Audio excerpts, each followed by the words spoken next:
आपल्या माझ्या सहकार चळवळीतल्या सर्व बांधवांनो, भगिनींनो,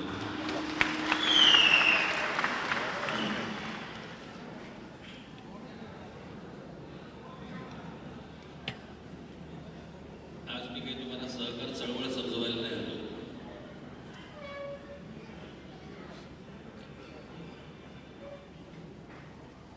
सहकार चळवळीचा इतिहास जरी मला ठाऊक असला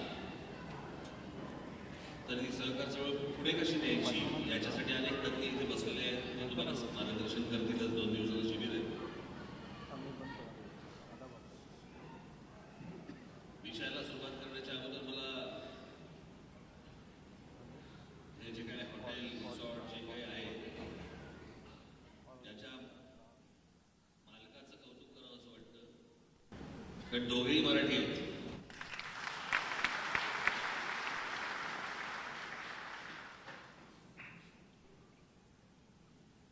अनेक लोकांचे गैरसमज झाले की मराठी माणसाला धंदा जमत नाही. त्यांनी अजून महाराष्ट्र फिरलेलंच नाही. एखाद्या शहरात बसून घरात बसून फक्त बोलायचं, घरात बसून फक्त बोलायचं की मराठी माणसाला धंदा जमत नाही.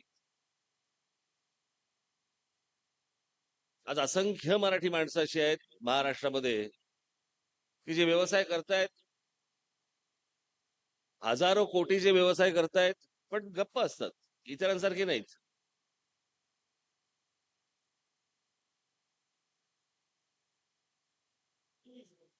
बाकीच्यांची शोबाजीच जास्ती असते. मराठी माणूस शांतपणे काम करत असतो. म्हणजे मी तुम्हाला उदाहरण द्यायचं झालं, एक जगामधलं एक अत्यंत प्रतिथयश असं एक परफ्यूम आहे, अत्तर, ज्याचं नाव आहे शॅनल. त्याचे वेगवेगळे आकडे बिकडे असतात त्यांचे, शॅनल 5, शॅनल 4, शॅनल 3 वगैरे. तुम्ही कधी वापरलेले असाल तुम्ही सगळ्यांनी. त्याचा जो इसेन्स आहे, अर्क, हा गेली अनेक वर्ष आपल्या महाराष्ट्रातल्या ठाण्यातल्या केळकर अत्तरवाले जे आहेत त्यांच्याकडनं जातो. इथून तो अर्क तिथे जातो, तिथून ते परफ्यूम बनतं आणि ते आपण अंगाला लावतोय. आपल्याला माहितीच नाही आपली स्ट्रेंथ काय, आपली ताकद काय आहे.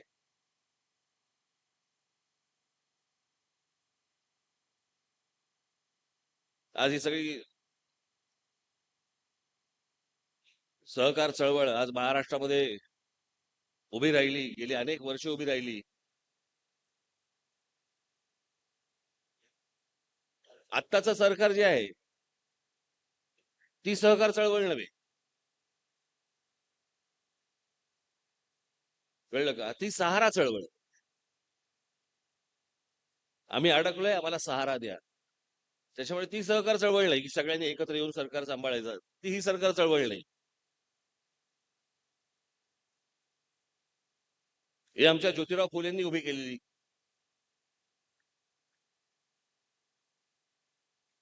आमच्या महात्मा फुलेंचा दरवेळेला आपण उल्लेख करताना म्हणतो महिलांसाठी शिक्षण दिलं, त्या माणसाने दिलंच. पण आमच्या महाराष्ट्रामधल्या त्यावेळेला जो काही मराठी पट्टा जो काही होता, त्या महाराष्ट्रामधल्या जमिनी सावकारांच्या घशात जाऊ नये याच्यासाठी जे पहिलं आंदोलन केलं ते आमच्या ज्योतिराव फुलेंनी केलं.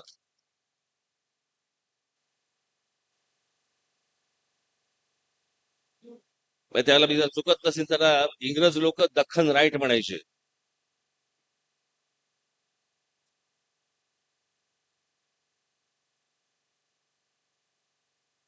आपल्याकडे आता पुणे बिड्याला आहे ना तुमचं डेक्कन जिमखाना वगैरे, मूळ शब्द दक्षिण, त्यानंतर त्याचा झाला शब्द दख्खन, आणि मग इंग्रज आल्यावर त्याचा झाला डेक्कन.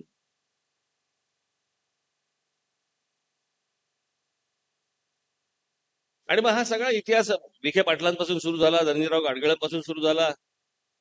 आज महाराष्ट्रामध्ये जवळपास सहकारी संस्था जर बघितल्या जवळपास 2,22,000च्या वरती आहेत. इतक्या मोठ्या संस्था देशात, आपल्या देशात कुठच्याही राज्यामध्ये नाही आहेत.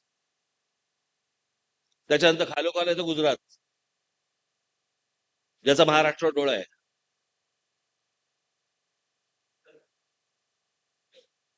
कालची परवाचीच बातमी आहे, तर मला माहित नाही जाते का राहते का काय, अजून मला कळलं नाही.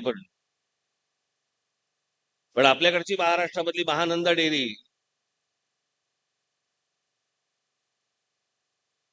ही भविष्यात पुढे अमूल गिळंकृत करते का काय, अशी परिस्थिती निर्माण झालेली आहे. मी आज जो तुमच्यासमोर उभा आहे, मी फार काही भाषण करणार नाही तुमच्यासमोर. मला फक्त काही थोडक्यात काही गोष्टी तुम्हाला सांगायच्या आहेत, काही धोक्याच्या सूचना तुम्हाला द्यायच्या आहेत.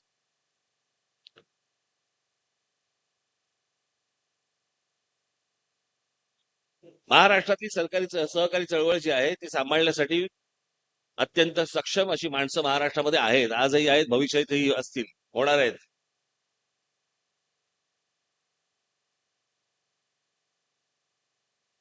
पण मला असं वाटतं आपण इतिहासाकडे दुर्लक्ष करून चालणार नाही.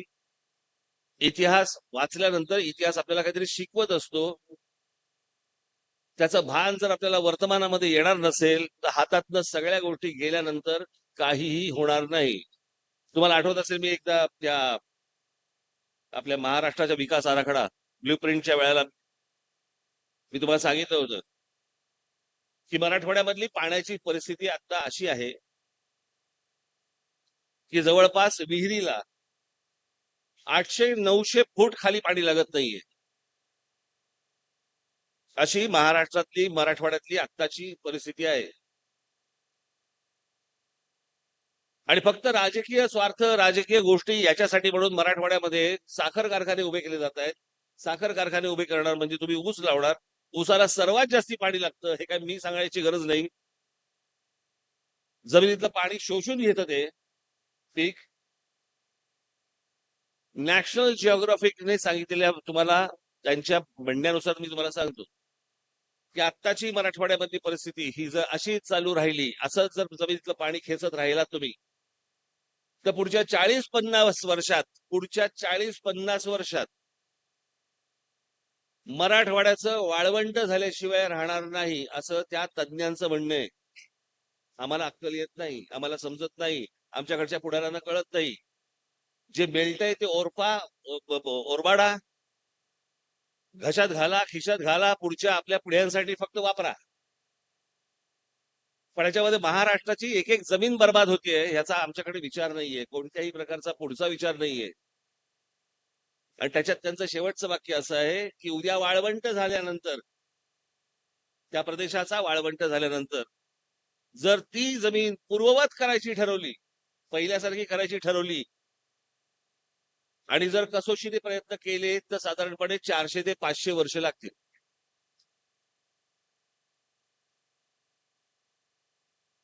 आज आम्ही आमच्यामध्येच भांडतो आहोत.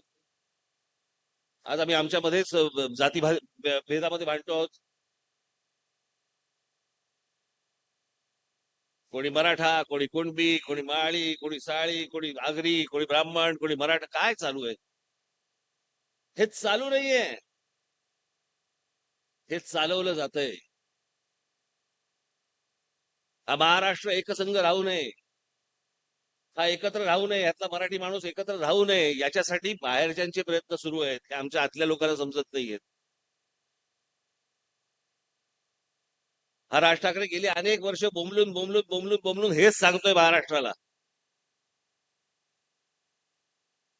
जे जे महाराष्ट्राचं जे जे चांगलं आहे ते ते बाहेर काढा, बाहेर निघत नसेल उद्ध्वस्त करा.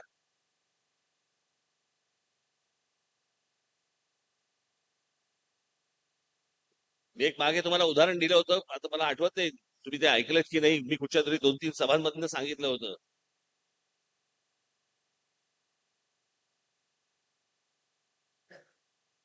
की ज्यावेळेला तुम्हाला विचारतात, प्रश्न विचारतात ज्यावेळेला की तुम्ही कोण कोण आहात तुम्ही, मग तुम्ही सांगता आम्ही भारताचे नागरिक आहोत. कुठले भारताचे नागरिक? आम्ही महाराष्ट्रातले नागरिक आहोत. अच्छा, महाराष्ट्रातले नागरिक. कुठले महाराष्ट्रातले नागरिक? आम्ही नेरळला राहतो. अच्छा, नेरळला राहता. कुठे नेरळला राहता? घर आहे का? तो घराचा जमिनीचा तुकडा आहे ना, ते म्हणजे तुमचं अस्तित्व. नाहीतर नेरळला राहतोयला काय लॉजिक आहे? महाराष्ट्राचा आहे म्हणजे काय यार?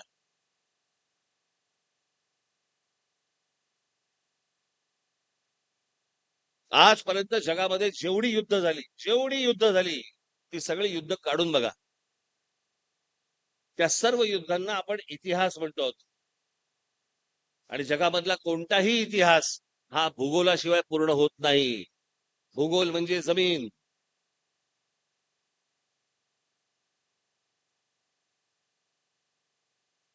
तुम्ही मोगलांचा इतिहास काढून बघा, चंगीज खानचा इतिहास काढून बघा, पहिलं महायुद्ध काढून बघा, दुसरं महायुद्ध काढून बघा.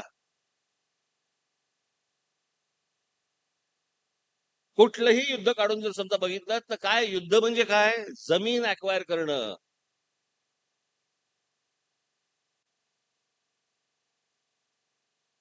ही जमीन अक्वायर करणं याला आपण इतिहास म्हणत आलो. ती लढून जमीन आपण अक्वायर करतोय. आज महाराष्ट्र इतका बेसावध आहे. पूर्वी लढाया तरी व्हायच्या, आम्हाला कळायचं तरी की हे जमीन आमची घ्यायला आले आहेत. आता राजकीय दृष्ट्या इतक्या हळू पद्धतीने तुमच्या जमिनी आता हातामध्ये घेतल्या जात आहेत, उद्या तुमच्याकडे काही तुमचं अस्तित्व राहणार नाहीये. आज मी इथे रायगड जिल्ह्यामध्ये उभा आहे.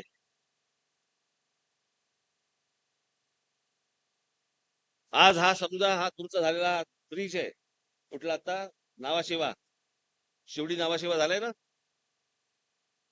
या शिवडी नावाशेवा आज जो ब्रिज झालेला आहे, ज्या ज्या वेळेला असल्या प्रकारचे रस्ते निर्माण झालेले आहेत ना, त्या त्या वेळेला आपल्या लोकांच्या हातातनं फक्त जमिनी गेलेल्या आहेत. कारण बेसावध होत आम्ही, आम्हाला कळतच नाही. तात्पुरत्या पैशावरती आम्ही जमिनी देऊन टाकतो. उद्या हा रायगड जिल्हा देखील तुमच्या हातात राहणार नाही. इथे विमानतळ येतोय, इथे मुंबईला लिंक होणारा रस्ता येतोय, आणि हा रस्ता आल्यावरती, हे विमानतळ झाल्यावरती सगळ्या आजूबाजूच्या सगळ्या जागा ज्या आहेत ते बाहेरच्या राज्यातले लोक येऊन परचेस करणार तुमच्या नाकावर टिचून. हळूहळू हळूहळू तुम्ही दुसरी भाषा बोलायला लागणार. तुम्ही मराठी बोलायचं बंद होणार, कारण ती माणसं बोलायची बंद होणार तुमच्याशी. आणि उद्या ह्या सगळ्या जमिनी, आता मी तुम्हाला सांगून ठेवतोय, धोक्याची सूचना रायगड जिल्ह्यासाठी खास. आता पुढच्या काही दिवसांमध्ये तो सिलिंग तयार होईल, तो काय काय म्हणतात त्याला, म्हणजे शिवडी नावाशेवा, हे विमानतळ येणार. माझी मराठी बांधवांना, भगिनींना माझी हात जोडून विनंती आहे की हे काय चालू आहे ना आपल्या आजूबाजूला, सतर्क राहा. प्रत्येक ठिकाणी मध्ये इमारतीच्या इमारती गळीकृत केल्या जात आहेत, जमिनीचे पट्टे काढून घेतले जात आहेत. ही एक वेगळ्या प्रकारची महाराष्ट्रातल्या विरोधातची किंवा महाराष्ट्रातल्या विरोधातली ही एक प्रकारची सहकार चळवळ आहे, जी आपल्या विरोधातली आहे, जी महाराष्ट्राच्या विरोधातली आहे. बाबांनो, हे समजून घ्या. उद्या हातामधनं या गोष्टी जेव्हा जातील ना, त्यावेळेला फक्त पश्चातापाचा हात फक्त कपाळावर मारत बसावं लागेल तुम्हाला. मी एवढंच सांगण्यासाठी आलो होतो. मी तुम्हाला सहकार चळवळ समजवण्यासाठी आलेलो नाहीये. सगळे तज्ञ आहेत तिकडे, ते समजवतील तुम्हाला. तुम्ही तज्ञ असाल त्यातले. पण महाराष्ट्राच्या विरोधातली ही जी सहकार चळवळ जी सुरू आहे, ही मला असं वाटतं तुम्ही जर नेमकी नीट ओळखली नाहीत, कारण आपल्याकडचे नेते लाचार झालेले आहेत, मिंधे झालेले आहेत, पैशाने वेडे झालेले आहेत. त्यांना सत्व कळत नाही, त्यांना पाठीचा मणका नाही, स्वाभिमान नाही, काही नाही. आज इकडून तिकडे गेले, तिकडून तिकडे गेले, तिकडून तिकडे गेले. घरी गेल्यावरती लोक विचारत असतील, घरचे लोक आज कुठे आहात. पण तसं त्यांना पण बाहेर बोलायला लागत असेल, त्यांना पण बाहेर बोलायला लागत असेल. अहो, मी मध्यंतरी एका कार्यक्रमाला गेलो होतो विधान भवनामध्ये, मला कळेच ना कोण कुठच्या पक्षात आहे.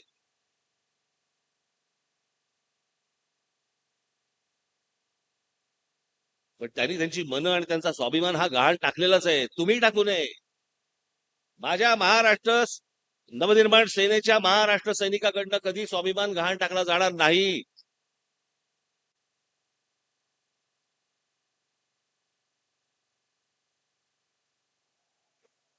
आणि ही गोष्ट तुमच्यापुरता ठेवू नका. जेवढे तुमचे कोणी मित्र परिवारातले लोक असतील, नातेवाईक असतील, कोणी असतील, सतर्क राहा. ठाणे जिल्ह्याचा पालघर बिलघर पासूनचा पट्टा आता हातातनं जायला लागलेलाच आहे. उद्या येऊन बसल्यानंतर तुम्ही काढू नाही शकणार त्याला. पण उद्या आपल्या हातातलं काय आपण गमावून बसतो. हा सगळा आज कोकण किनारपट्टीला सगळा धोका आहे.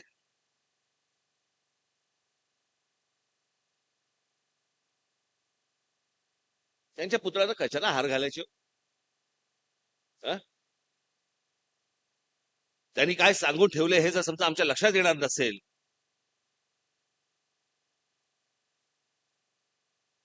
महाराजांनी सांगितलं होतं आपला शत्रू समुद्र मार्गे येईल, समुद्रावरती गस्त वाढवा. सांगितलं होतं की नव्हतं?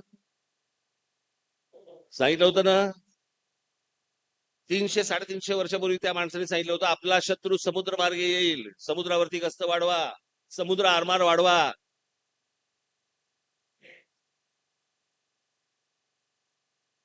नंतर काही वर्षांनी ते कान्होजी आंग्रेंच्या रूपाने आलं, पण महाराजांनी त्यावेळेला 2 माणसं उभी केली होती, या रत्नागिरी जिल्ह्यामधलीच. 2 सख्खे भाऊ होते. एकाने गावावरनं आडनाव घेतलं, एकाने जातीवरनं आडनाव घेतलं. एकाचं नाव होतं वेंटाजी भाटकर, भाट नावाचं गाव आहे तिकडे, आणि दुसऱ्याचं नाव होतं मायनाक भंडारी, कारण ते भंडारी जातीतले होते. या दोघांवरती जबाबदारी टाकली होती. त्या माणसाला कळलं होतं की आपला शत्रू समुद्र मार्गे येईल. आमच्याकडे समुद्र मार्गे RDX आला, आमचा पत्ता नाही, आम्हाला लक्षात येत नाही. त्या समुद्र मार्गावरनं कसा आला आमचं लक्षच नाहीये. आम्ही फक्त जयंत्या आणि पुण्यतिथ्या एवढ्यांचाच फक्त विचार करतो. ते आले, हार घातला, आमचं काम संपलं. ते काय बोलले काय केलंय आम्हाला काही देणं घेणं नाही या गोष्टीची.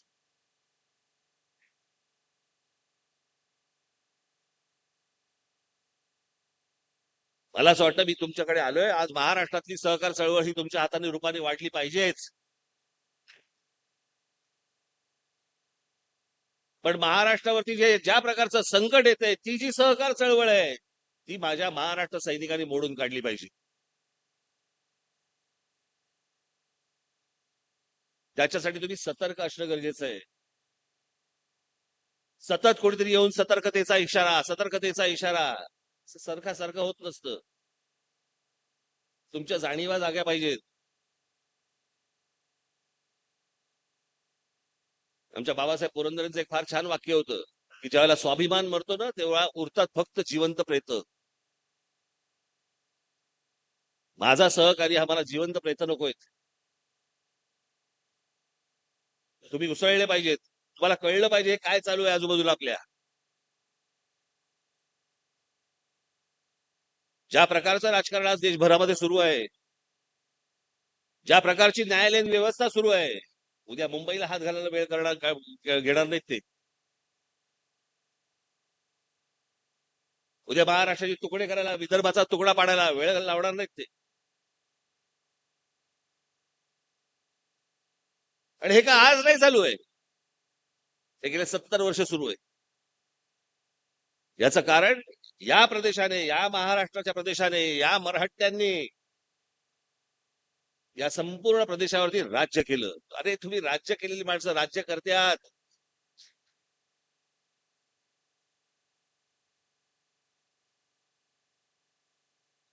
आम्ही फक्त पोवाड्यामध्ये ऐकायचं, कार्यक्रमात ऐकायचं, आमच्या मराठी माणसांनी अटकेपार झेंडे फडकवले.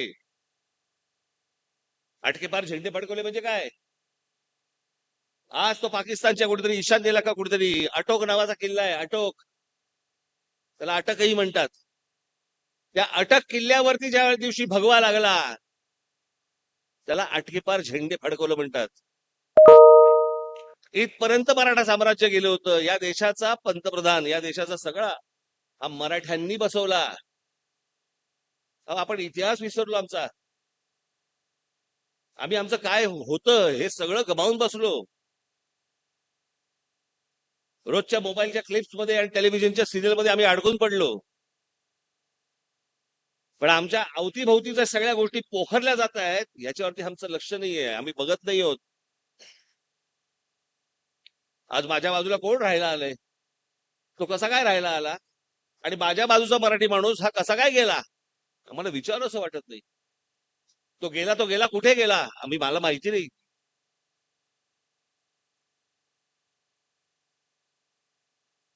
आणि म्हणून मी आज दिलीपला खास करून धन्यवाद देईन. ह्या सहकार्य हे अधिवेशन त्यांनी आज भरवलं, त्या माध्यमातून मला आज तुमच्यासमोर बोलता तरी आलं. पुढे निवडणुका लागतील त्यावेळेला आपण बोलूच, भरपूर बोलू, बरंच काही बोलू. ते सगळ्या गोष्टी आपण ठेवून दिलेल्या आहेत, दारुगोळा ठेवून दिलेला आहे. आता फक्त एक छोटीशी पिशवी उघडली मी. पण मला असं वाटतं की तुम्ही सर्वांनी सतर्क राहावं. ही जी आजूबाजूची सहकार चळवळ जी महाराष्ट्राला नामशेष मोडायला आलेली आहे, मला असं वाटतं त्याच्यावरती तुमचा प्रहार हा बसला पाहिजे. तुम्ही आज सगळे पुढे गेला दिलीप. हा, आज ही सहकार चळवळ, आज दिलीप त्याच्याबरोबरचे सगळे सहकारी आज करून त्या सांभाळत आहेत. मी दिलीप आणि त्याच्या सर्व सहकार्या मी मनपूर्वक तुम्हाला त्यांना शुभेच्छा देतो आणि आपण सर्वांची मी रजा घेतो. धन्यवाद. जय हिंद.